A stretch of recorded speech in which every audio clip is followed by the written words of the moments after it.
अच्छा स्टूडेंट्स, अब आप आ जाइए पेज नंबर 29 पे, जिसमें यहाँ पे आपको एग्जाम्पल दी जा रही है, जिससे आपको पता चल रहा है कि डेल्टा का क्या काम है। कैल्शियम कार्बोनेट के साथ जब रिएक्शन जब हो रहा है जो कि सॉलिड स्टेट में मौजूद है, तो ये हीट करने पर कैल्शियम ऑक्साइड और कार्बन डाइऑक्साइड बना रहा है। तो यहाँ पर ये क्या फॉर्म कर रहा है, बता रहा है कि कंडीशन बता रहा है कि ये रिएक्शन हीटिंग करने पर होगा। तो इसको डिनोट करने के लिए डेल्टा का इस्तेमाल किया जा रहा है। ठीक है। अच्छा, नेक्स्ट चीज़ आपको एक और बताऊँ कि कभी कभी रिएक्शन में आपने देखा होगा एरो के ऊपर कोई इस तरह से किसी भी एलिमेंट का सिंबल लिखा हुआ है, जैसे प्लैटिनम का Pt यहाँ पे लिखा हुआ है। तो यहाँ पे ये शो कर रहा है कि ये रिएक्शन सिर्फ उसी सूरत में होगा जब ये कैटलिस्ट इसके साथ मौजूद हो। ठीक है। अब प्लैटिनम मौजूद होगा तो सल्फर डाइऑक्साइड और ऑक्सीजन मिलकर सल्फर ट्राइऑक्साइड फॉर्म करेगी। ठीक है।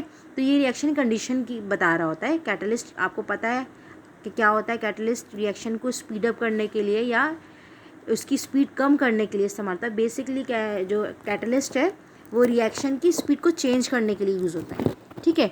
मोस्टली ये रिएक्शन को स्पीड अप करने के लिए इस्तेमाल होता है, यानी कि तेज़ करने के लिए इस्तेमाल होता है, ताकि रिएक्शन में जो है यानी कि रिएक्टेंट्स आपस में मिलकर जब रिएक्शन फॉर्म करते हैं, प्रोडक्ट फॉर्म करते हैं, रिएक्शन करते हैं, तो वो तेज़ी से प्रोडक्ट फॉर्म कर लें।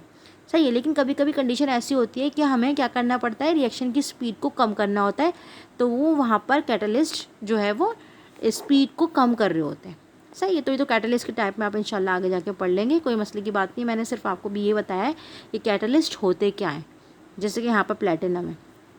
ठीक है। अच्छा, इसके अलावा यहाँ पे मैंगनीज डाइऑक्साइड भी यहाँ पे एज ए कैटलिस्ट यूज़ हो रहा है। सही है। तो आपको थोड़ा सा कैटलिस्ट का आइडिया हो जाए, इसलिए मैंने आपको ये बात बताई है। अच्छा, कभी कभी रिएक्शन में आपने ये भी देखा होगा कि एरो के ऊपर सिर्फ डेल्टा ही नहीं बल्कि कैटलिस्ट भी मौजूद है, यानी दोनों कंडीशंस मौजूद हैं। यानी कि ये जो पोटेशियम क्लोरेट है ये सिर्फ उसी सूरत में रिएक्शन करेगा जब ये हीट भी इसको प्रोवाइड की जाए और इसको कैटलिस्ट भी प्रोवाइड किया जाए। मैंगनीज डाइऑक्साइड कैटलिस्ट मौजूद हो और हीट करने पर पोटेशियम क्लोरेट पोटेशियम क्लोराइड और ऑक्सीजन गैस बनाएगा। अदरवाइज़ ये रिएक्शन नहीं होगा। तो रिएक्शन की कंडीशन शो करनी ज़रूरी होती है।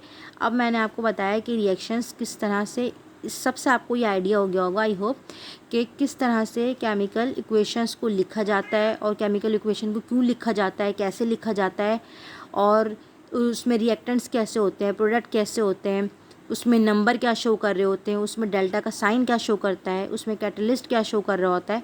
तो आपको इक्वेशन के बारे में, केमिकल इक्वेशन के बारे में नो हाउ हो गई होगी। ये केमिकल इक्वेशन लिखने का मकसद क्या है और किस तरह से इसको लिखते हैं हम। ठीक है।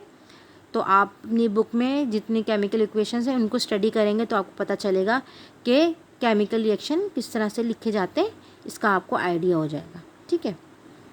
आई होप आपको इतना समझ में आया होगा। अब नेक्स्ट टॉपिक में हम ये पढ़ेंगे कि किस तरह से केमिकल इक्वेशंस को लिखने के साथ साथ बैलेंस भी किस तरह किया जाता है। सही है।